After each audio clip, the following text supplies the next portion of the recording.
It's time for Eufaula High Football with Doug Applin, Keith Bryan, John Wayne Robinson, and Jimmy Simmons.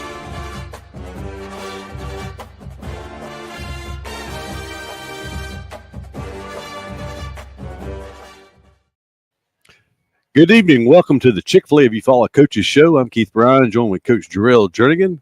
Already week 4 of the high school football season. Coach, it goes fast. Fly by before you know it. The Tigers 2-1, big victory Friday night on the road at Catholic. I'm sure you know this information, but that was the first home loss for Catholic in over 5 years. It was August of 2020. Pike Road beat them, and the first region loss for those guys since 2018. So. Yeah.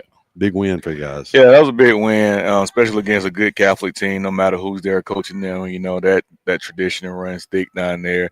And for us to go in there on a Friday night at their place and down 10 at halftime. And then I was proud of my boys. They never gave up. They kept fighting and come out victorious in that game was awesome for us. Did you record the halftime talk? I did not. I did not. I'd like to hear it. I did not. But I can just tell when you guys came to the sidelines after halftime, they were focused. Well, if you really look at it, and that's how us coaches look at it, like they really never stopped us besides that first possession, right? In the first half. The other two end up in 2 interceptions that Jalen threw, and one was just outrageous. He should have never tried to throw it. He should have just ate it and took the sack. But other than that, I mean, they really never stopped us all night. We was moving the ball up and down the field on them. So I know. We knew going in the second half, if we just play our game and defense come out to get a stop, like we can move the ball on them. Well, that's true, but game football, as you well know, is a game of momentum, and they had the momentum. They did. I mean, it could be demoralizing because Eufaula did outplay them the whole first half. I mean, our yardage isn't official, but I think we had Eufaula with 189 yards of offense, like 121 for them at halftime. Yeah. But yet they got a 10-point lead on the scoreboard. I mean, that last pick six could have been a backbreaker, but it wasn't. Correct.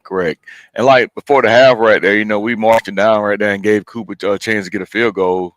I mean, he missed it, but I was trying to get points off that possession. That's why we were still aggressive right there going into the half with that. So we knew we could move the ball on them. Yeah, and it was uncharacteristic. I mean, there was 2 missed field goals. One was over 40 yards. That one was like 37, but it was a right hash kick. It seemed like the timing on the snap placement and all that. The snap was a little high, just slightly high, and Ty did a great job trying to get it on. But like you said, like it's all about timing. When one thing's off, then that could mess up the whole kick. That's right. But you said 10-point halftime deficit. It was a 10-point deficit going into the fourth quarter too. It was 24-14 at it ends. I mean. 21-0 in the fourth quarter. We outscored them, and like I didn't realize it until I was going through and looking at some things, but they only had 16 net yards in the fourth quarter, according to what we keep up with. So. Yeah, our defense came out and played amazing. We went into halftime, made some adjustments, and then we came out. I mean, they was ready to go when they came out, and we didn't play like that for the rest of the year, I mean, all around, they was flying to the ball, and the main thing I tell my guys on defense, if we communicate, we're fine, as long as we communicate with each other.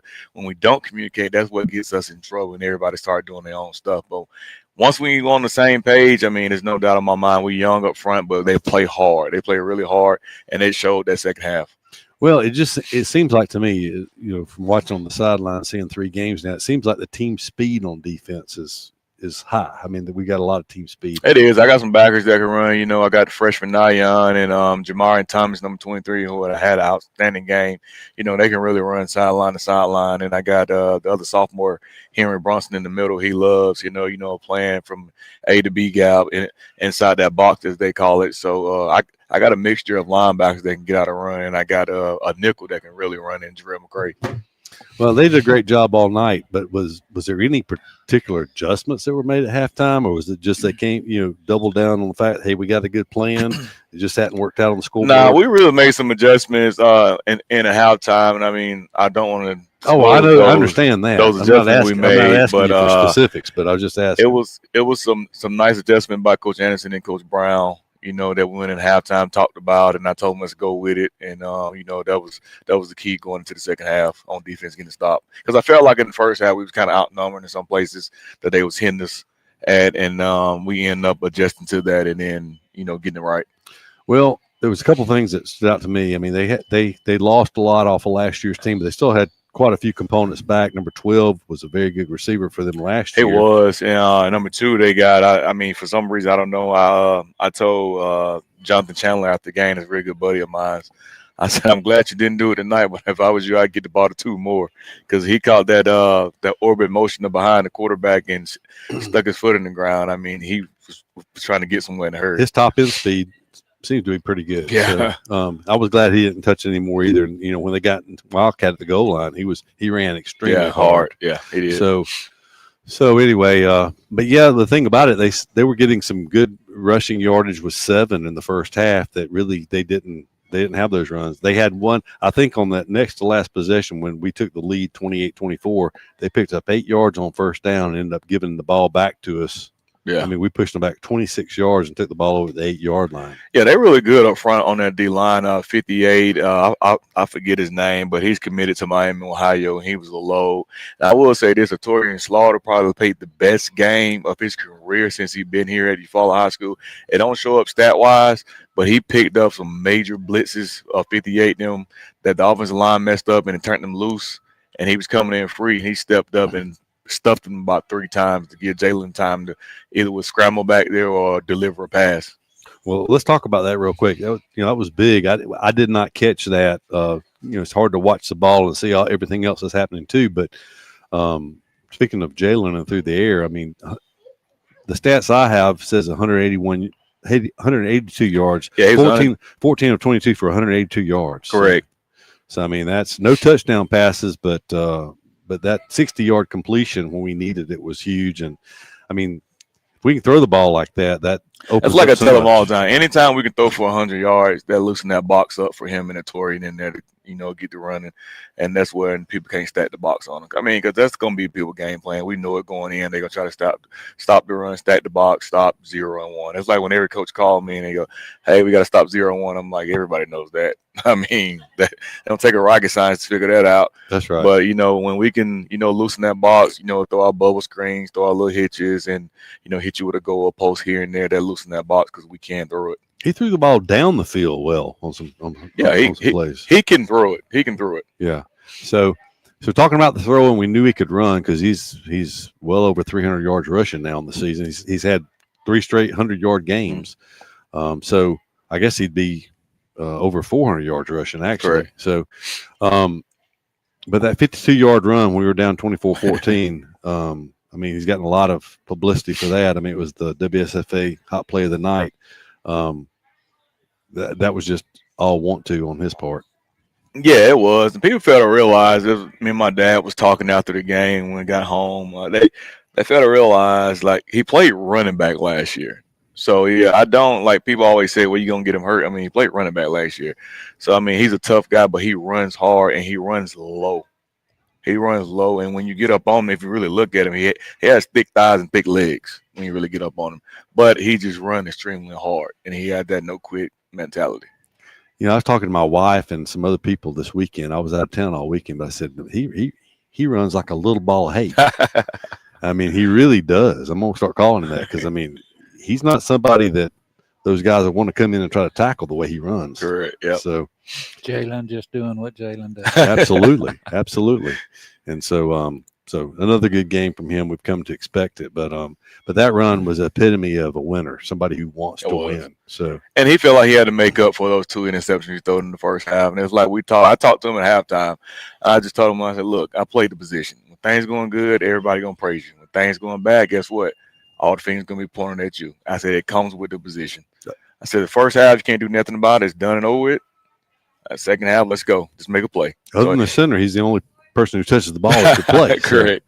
So yeah, I mean, but he responded and rebounded well with 2 touchdowns afterward. And talk about this before we talk about Torian, but that 1-yard touchdown run, I thought he gave it to Denard, and they had him tackled, and I mean, we thought they stopped. It was 4th and goal for the 1. And the next thing we look up, and he's in the end zone. I only saw it that one time. I didn't go back and watched it, but how did he get through that and get into the end zone? Yeah, like Doug said, Jalen being Jalen, he do a great job. I always kid with him at practice. I was like, man, you got to ride that thing up in there, and then you got to pull it at the last minute, get them all of them collapsed in there. He was like, He was like you did when you was in high school. I said, hey, pump your brakes. You can't do it like that. He was like, all right, I'm gonna show you. So he got that competitive, spirit in him. So he want to do whatever he can to win for the team. And having said that, that was his first play back in the game. After he cramped up. Yeah. Because when I went out there, I said, what's wrong with it? He said, I'm cramping. I said, you picked a fine time to cramp on third down. That's right. So he was out for one play, but Ty came in and did a good job. I thought Ty scored on that play, but I thought he did too. And Ty did a great job because Ty's a smart kid, and he know the whole offense. Like I said, he played receiver, he played a little DB, and he's played quarterback too. So wherever we need him at, he's ready to go. So he knew as soon as Jalen went down, he knew what time it was. He knew I was going to tell him, get ready, you're going in. And speaking of that, he made some good catches. He did. Receiver. He did. The thing about Ty, he made great contested throws. And he's sure-handed. This is his first year playing receiver, and he's going to be a good one for. He just got to get some route running down, and little detail stuff like that. But he's going to be a good one for us. Well, that's great. You mentioned Atorian, and he scored the last 2 touchdowns. But it was wide open. He hit the end zone so fast on that play. I guess they were keying on Jalen or whatever. But the second one, really the nail in the coffin there at the end. We speculated. Did they let us score? He was so open. No, they didn't let us score. If you would go back and really look at it, I don't want to go in too much detail, but basically, we was reading one guy, and he had to choose either I'm gonna stay in the box or I'm gonna go out. If you notice, early in that quarter, we was throwing the bubble to Christian Jackson, number 16. So we was basically trying to see what that outside backer was gonna do. Whatever he did, we did the opposite. And so Jalen was just sitting there reading him basically, and they can't cover all of it. So he did a nice read. David, he went out there with the bubble because we had hit him 2 or 3 times with the bubble out there to get him to loosen up a little bit. And Jalen was reading perfect. So just RPO offense, that's basically what it is. All right, and you can't take away all 3. That's right. Well, all right. Well, that kind of summarizes Catholic, but that was a big win. It was something we need to talk about for a while. So we'll take a break real quick, and we'll come back. One question while we're on Catholic, Keith, we got to ask. Somebody said something about why so many people. They said first play of the game. I don't remember, but was it knee pads? We kept having folks get sent out. Well, it was their folks with the knee pads. They were sending them out for the knee pads. The knee pad was above their knees. They were sending them out. And then we had one of I think it was our right guard went out there without a mouthpiece. So they sent him out, and then we sent another right guard in, and I don't think he had a mouthpiece. So a mouthpiece is, I see them with them hanging out all the time. Well, that's what they do. They watch them Saturdays and watch them on Sundays, and they see theirs hanging out, and they try to let theirs hang out, but you can't do it. It's illegal in high school. You got to have them in. Well, we saw the starting guard come, and he came to the trunk or whatever, the equipment. The sideline trunk. Yeah. And we figured it was something to do with an equipment issue he was looking for. We had no idea it was a mouthpiece. That's what it was, a mouthpiece. Oh, well, I bet he don't do that again. No, not at all. Because he's supposed to have it on his face mask. That's right. Mouthpiece has been the thing for a long, long time. So, if you ain't got one before you hit the field. Exactly. So, that's right. So, all right. Well, good deal. Well, we will be back with more of the Chick-fil-A YouFollow Coaches Show after this commercial break.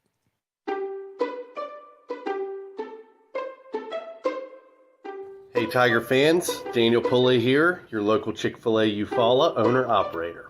We are proud to be the official sponsor for the Eufaula Tiger Coaches Show. Be sure to join us for the live show every Thursday night at 6 p.m.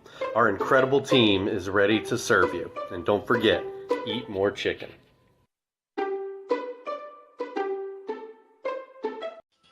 When it's football time, we at First Franklin Financial are big fans of our local teams, just like you. We've been part of the community for over 75 years, and when you need money for repairs or emergencies, we'll help you play offense. We offer fixed-rate loans up to $15,000 with easy payment plans and fast approvals. Visit 1ffc.com to find the location near you. Legal, all loan terms and applicable APRs depend on meeting our underwriting and income criteria for the loan size requested and may require collateral. Georgia Residential Mortgage License number 5656. Good call or bad call, officials always have the final say in sports. And at Alpha Insurance, we know it's important for you to have the final say on the insurance plan we build for you. You'll have peace of mind knowing we will work hard to get you the lowest rates and best discounts available. Alpha Insurance, always a good call. In Eufaula, call Alpha Agent Keith Bryan at 334-687-8268 or stop by our office at 1326A South Eufaula Avenue. Of all the improvements you can make to your home, it could be the most important is not seen or heard, only felt. The ultra-quiet, energy-efficient Carrier Infinity Home Comfort System provides premium comfort with a whole home air purifier that gives you confidence you're breathing healthier air. It's an essential part of any healthy home.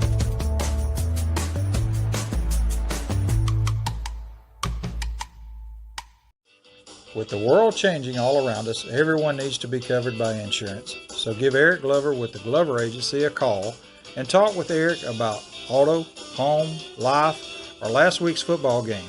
Whatever your insurance needs, let Eric talk to you about being covered. The Glover Agency is located at 145 East Broad Street, Eufaula, Alabama.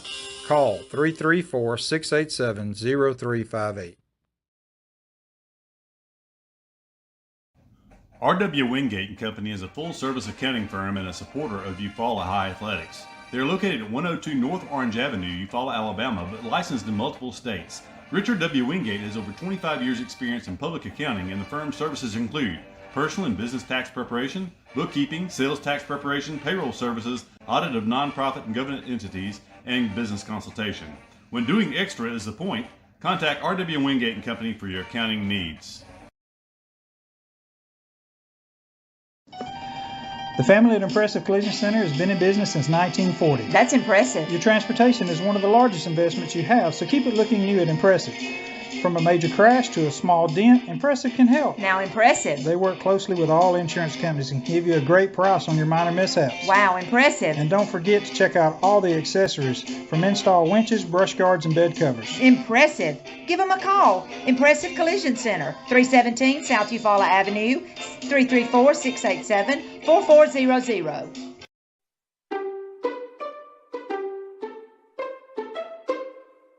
Hey Tiger fans, Daniel Pulley here, your local Chick-Fil-A Eufaula owner-operator. We are proud to be the official sponsor for the Eufaula Tiger Coaches Show. Be sure to join us for the live show every Thursday night at 6 p.m. Our incredible team is ready to serve you. And don't forget, eat more chicken.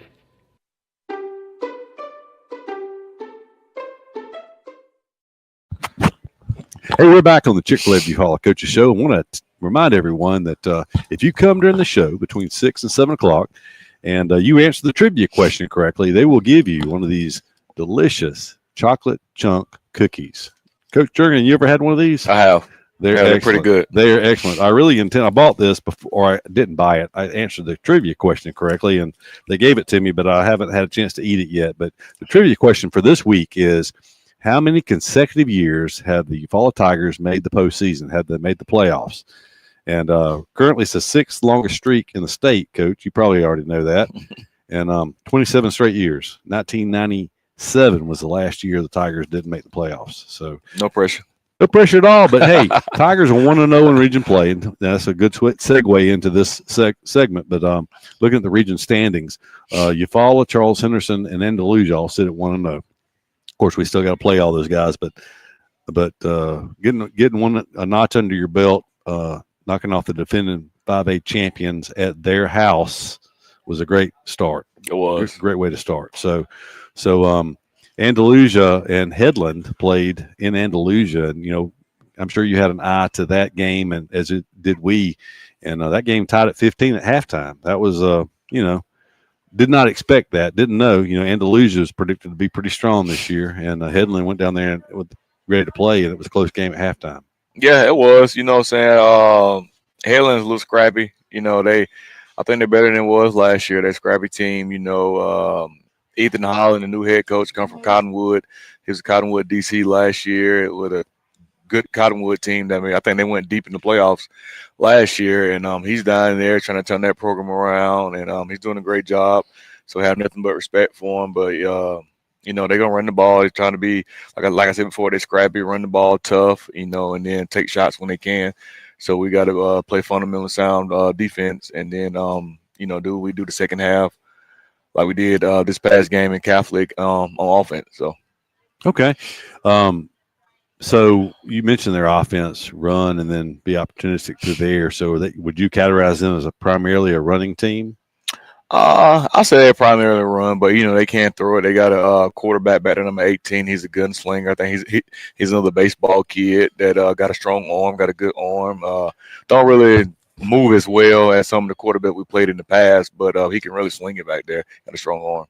Well, as we were looking down the Headland roster, you mentioned baseball several times, so they have got quite a few baseball players playing on the football team. Yeah, they do. They got one receiver, 7 things named Colton Davis. He's a good, phenomenal baseball player, but he's split out wide at receiver. That's one of their go-to receivers that they look for when they drop back. So we got to know he's at all times. Okay, and Headland, I guess they've been in 5A now. It's their 3rd or 4th year in 5A, I think. I'm not sure. Yeah, I want to say 4th. Yeah, 4th year because this is number years. So yeah, it's an even number year, so 4 years, and they've moved up because I went back as I was looking at Catholic because getting ready for that game last week. We mentioned the last region game they lost.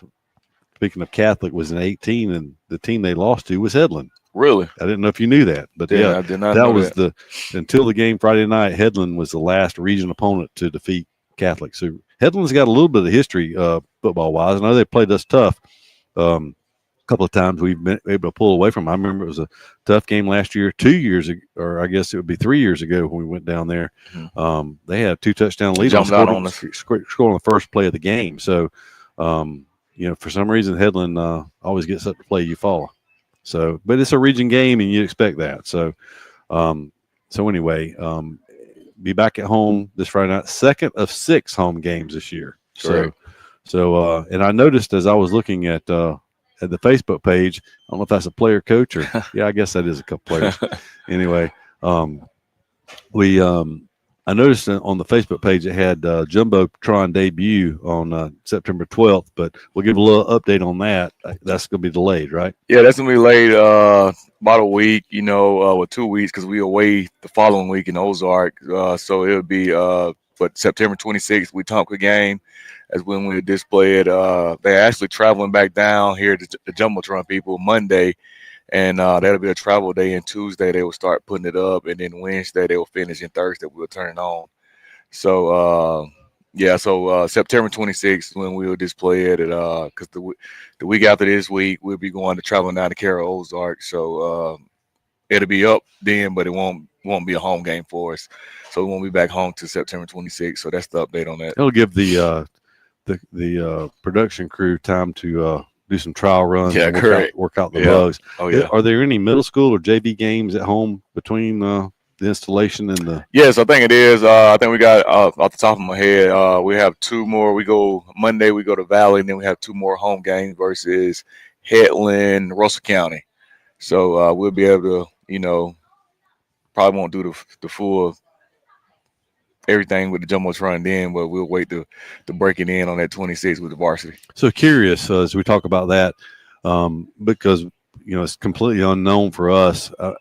Replays will be on the Jumbotron. Yes. Okay. Yes. So and that'll be Danny Salter in his TV production class. He will head that on, and that'll get them time, which they already been out there. They locked and loaded for it. They've been out there every day and during that class, practicing and doing everything with it, and out there with cameras and stuff. So they're ready to go with it. So how many? I'm just curious. How many camera angles do you have any idea? What that is not my.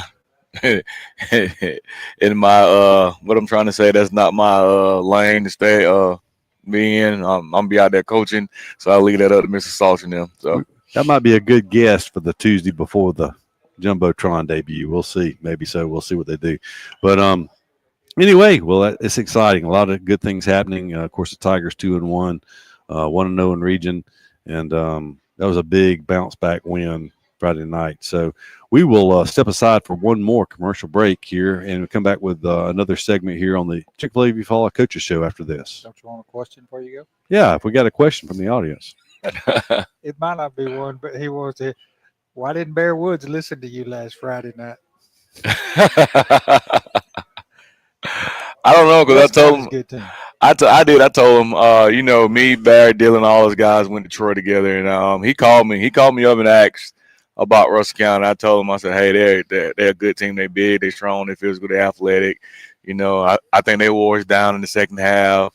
And he was asking questions about it, and I told him, I said, hey, the quarterback's good quarterback, timing quarterback. So I don't know. I talked to Dylan Saturday. He said he think that Bear tried to win it on special teams. So there's no telling what Bear tried to do on special teams. So, All right.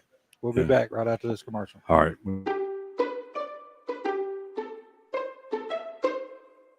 Hey, Tiger fans, Daniel Pulley here, your local Chick-Fil-A Eufaula owner-operator. We are proud to be the official sponsor for the Eufaula Tiger Coaches Show.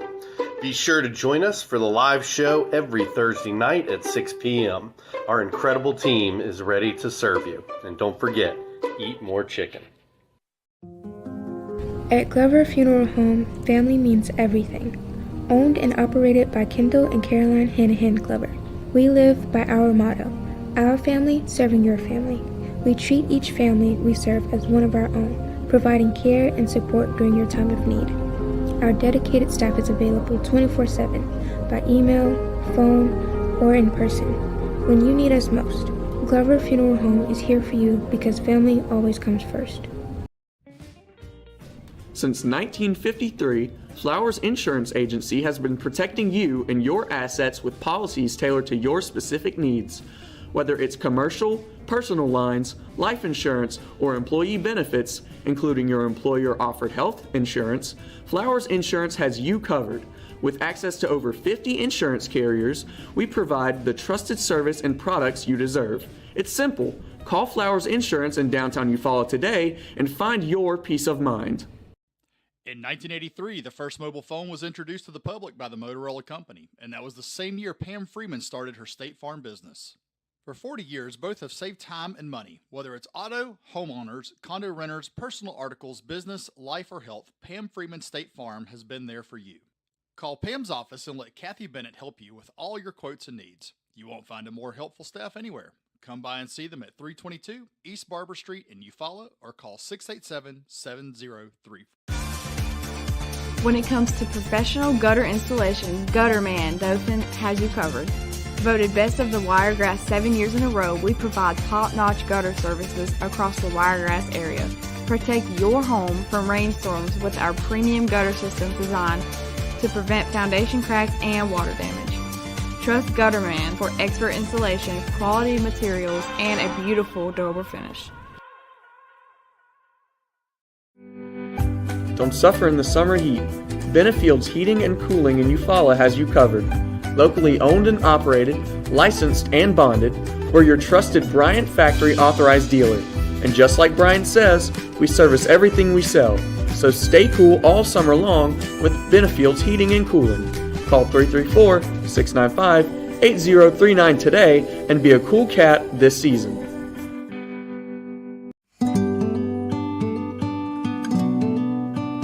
At Mid-South Bank, we pride ourselves on being the friendliest, most helpful bank in town. For over 100 years, we've been helping families prosper and helping businesses grow. Mid-South Bank is a local bank with local people making local decisions. We're a community bank. We'll always be there when you need us. Looking for quality furniture at unbeatable prices? Come to Holly Home Furnishings in Eufaula. From cozy living room sets to stylish bedroom suites and modern appliances, we've got everything you need to make your house feel like a home. With flexible financing options, convenient delivery, and friendly local service, shopping has never been easier. Visit us today on South Eufaula Avenue and see why Holly Home Furnishings is your hometown choice. Holly Home Furnishings, helping your house feel like home. Hey, this is Pastor Jimmy Simmons with Chester Chapel. We would like to invite you to come out with us to worship with us at 10 o'clock on Sunday mornings for Sunday school and 11 o'clock for a worship service, and then Wednesday night at 6:30. And as always, go Tigers. We're back on the Chick-fil-A Eufaula Coaches Show. Coach Jarrell Jernigan going the whole way tonight. So we appreciate you joining us. Yes, sir. No problem. Glad to be here. So while we got just a second, let's kind of reiterate. Like I said, the coaches, you and your whole coach staff did a great job Friday night. We talked about Coach Anderson, Coach Brown, their adjustments at halftime. Coach Dove, coaches corners, Coach Cope, linebackers, Coach Plott, defensive back, and then his dad was across the field. Yeah, his dad was defensive coordinator for Catholic. And that's Patrick Plott, right? Patrick Plott. Oh, and he was the head coach at Ozark 2 years ago, Correct. right? So, and then now does Coach O help any on Friday nights? Yeah, he do. He does? Yeah. So what does Coach O do on Coach Friday O helped nights? me with sideline organization and stuff, getting everything, getting the boys ready. And then a big help is Coach Tanner Black. You know, y'all probably notice him in the middle with the sideline tarps, in the middle with the special team tarp. He gets everybody organized. Just say for third down, he gets the punt team ready to make sure, call them out, make sure we got everybody ready to go out there. So he's a big help on Friday nights for me. Yeah, he was on the show last week and very impressed with him.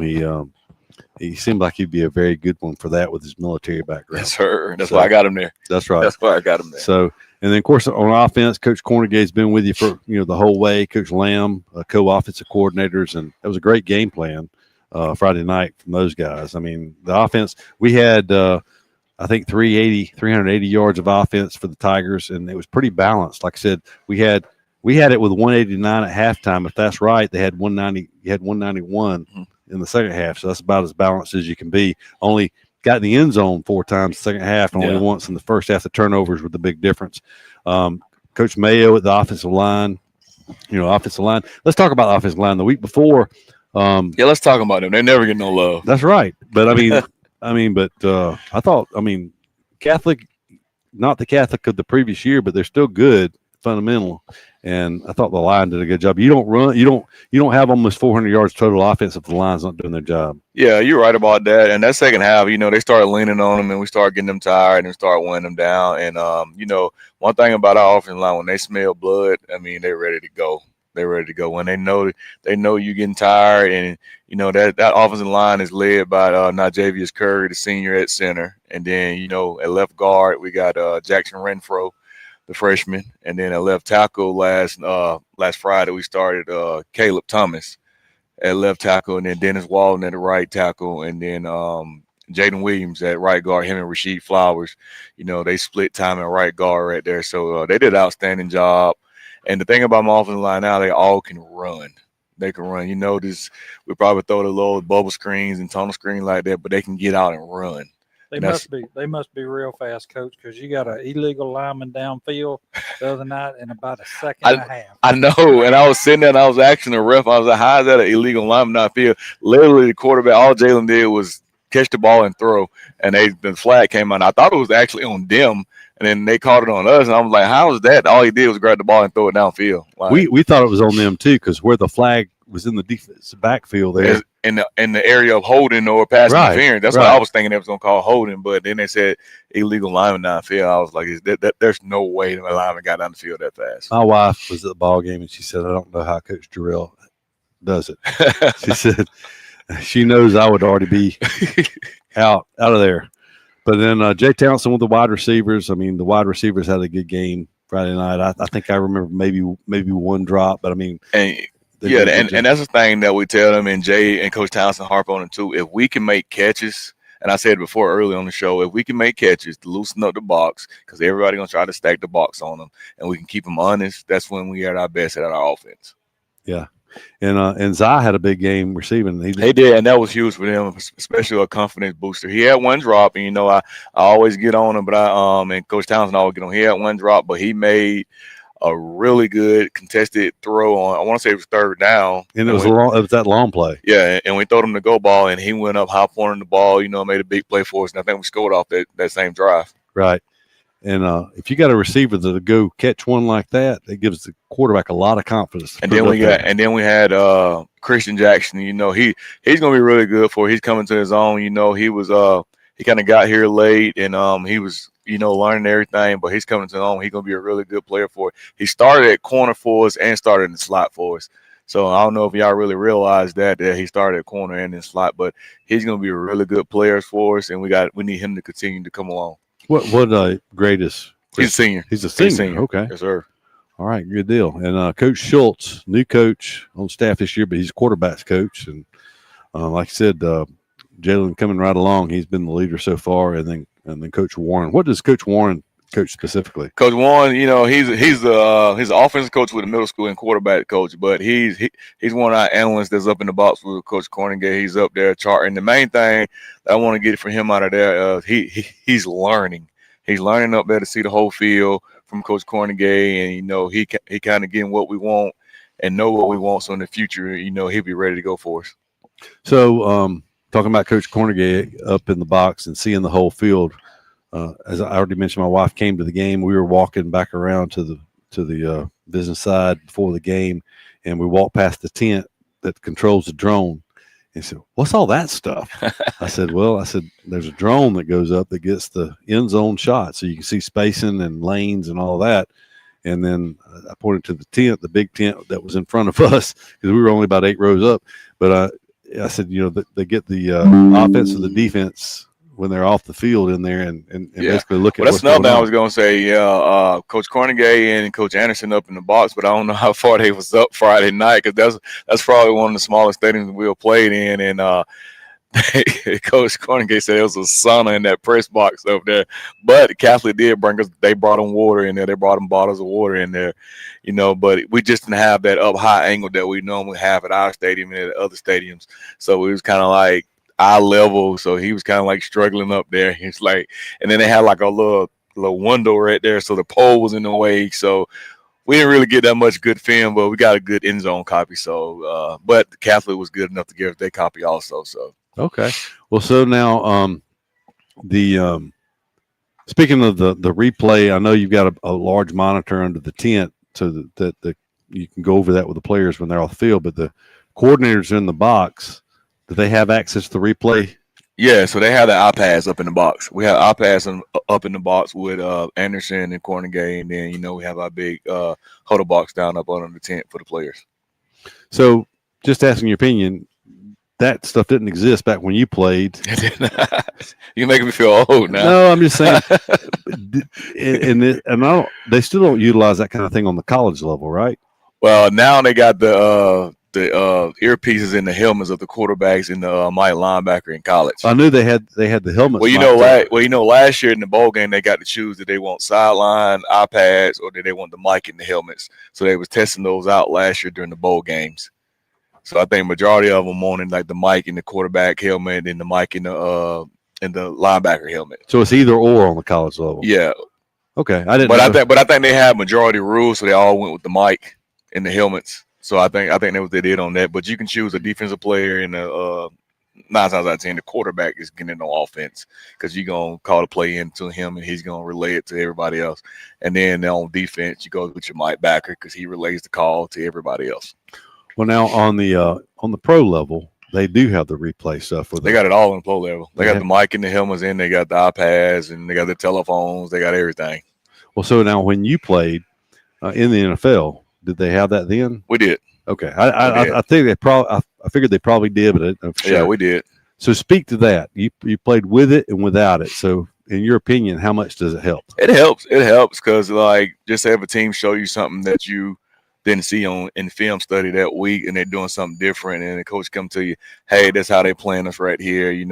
Now we're gonna do this. You see, when he does that, we're gonna counter with this. So like it helps you because you get to see it right then and there, and besides somebody telling you, because a lot of these kids, if you demonstrate and show it to them, they got it like that. Besides you just sitting there telling them. Visual learner. I just said they're visual learners. So in the locker room at halftime, is that something you can take into the locker room with you? Oh yeah.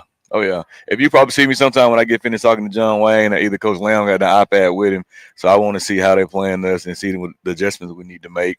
So we're going there with an iPad and, we ran back pretty much the whole first half and see how they playing us this. And then if they got an overhang or they got a 4-man front, which we could tell to that.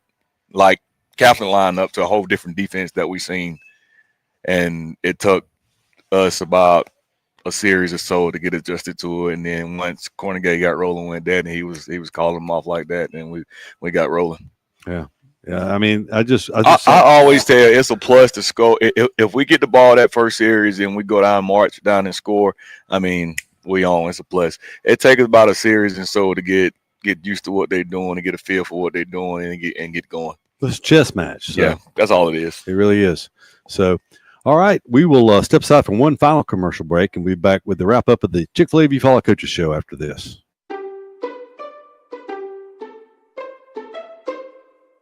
Hey Tiger fans, Daniel Pulley here, your local Chick-fil-A Eufaula owner-operator.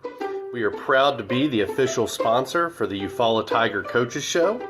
Be sure to join us for the live show every Thursday night at 6 p.m. Our incredible team is ready to serve you. And don't forget, eat more chicken.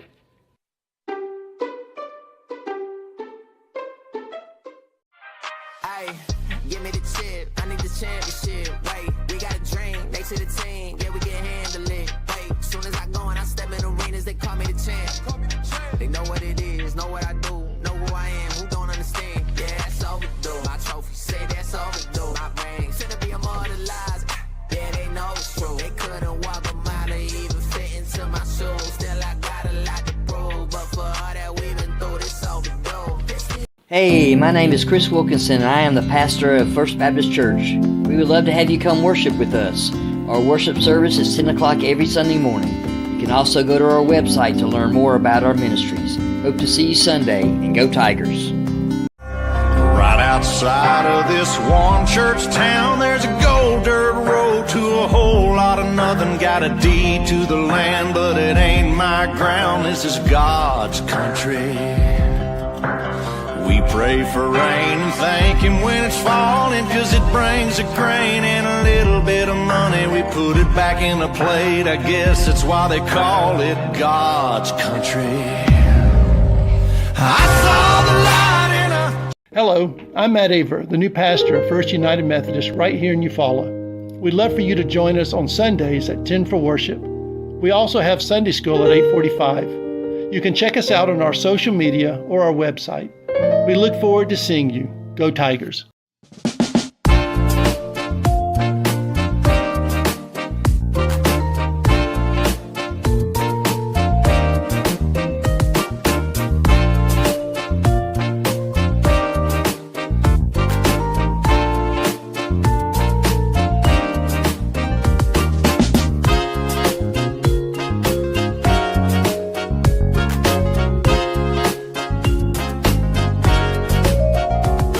At Sutton Heating and Cooling LLC, you get hometown service. Tanner Sutton and his team make you their priority. You can expect worry-free customer service from Sutton Heating and Cooling. Whether you're looking to upgrade your system or need 24-hour emergency service, Sutton is the name to remember. For your free estimate, call Sutton Heating and Cooling LLC at 334-695-7054. 334-695-7054. Sutton Heating and Cooling LLC.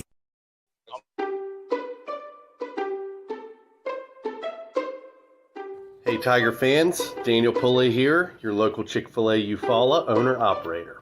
We are proud to be the official sponsor for the Eufaula Tiger Coaches Show. Be sure to join us for the live show every Thursday night at 6 p.m. Our incredible team is ready to serve you. And don't forget, eat more chicken.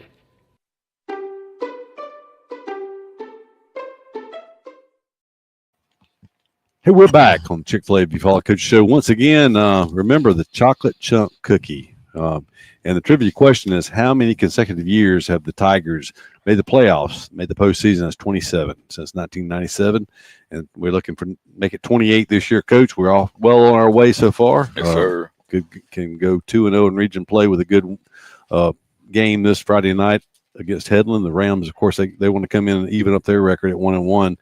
Of course, just kind of summarizing what happened, it was Andalusia over Headland 36-15. They outscored Headland 21-0 in the second half. So Andalusia looking good so far this year. This week, Andalusia goes to Greenville. Greenville, it was a pretty close game last week with Charles Henderson. I think Charles Henderson finally pulled away and won 21-13. Yeah, they did. Did you have a chance to see any of that game? I have not. I just seen highlights and read news articles on it, but I haven't really seen that game. So I don't remember the specifics. I just remember checking the score. It was close, and then Charles Henderson ended up pulling it out. But I think Greenville led part of that game, did they not? Yeah, they did. Like I said, I seen highlights coming back Friday night on the WSFA Fever channel. They were showing highlights. They went back and forth, and like you said, Greenville was leading for a minute, and then Charles Henderson came back and overpowered them in the second half. So then Charles Henderson's on the road at Carroll this week. So I know you've seen Carroll because Carroll played Russell County the first week. So, Carroll is 0-3 right now and overall, and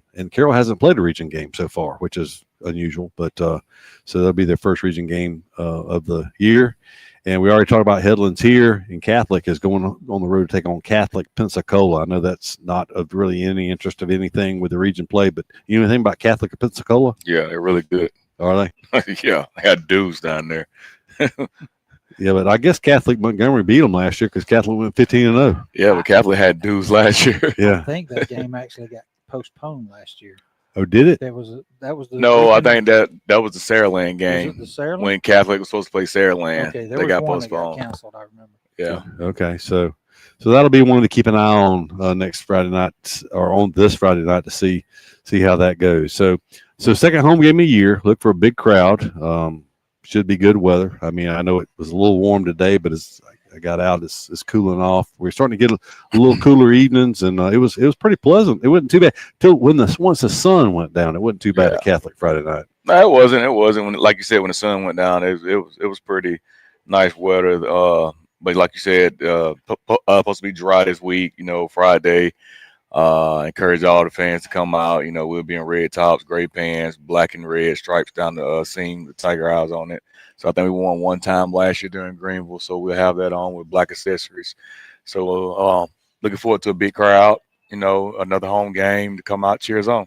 Yeah, we're looking forward to it, Coach. Looking to sit down here next week, 3-1, 2-0, and Yes, sir. looking for a big win. And we look forward to seeing everyone Friday night. If you can't make it to the game, we hope you make it. But if you can't, 6:30 pregame show, 7 o'clock kickoff from Tiger Stadium. The Headland Rams taking on the Eufaula High School Tigers. Next week, Tuesday night, Chick-Fil-A Eufaula Coaches Show right back here. Come join us next week, 6 to 7. Coach Jernigan and the gang. And we appreciate you joining us tonight. For Coach Jernigan, Doug Appling, and John Wayne Robinson, I'm Keith Bryan. Wishing you a good night and a great weekend. Go Tigers.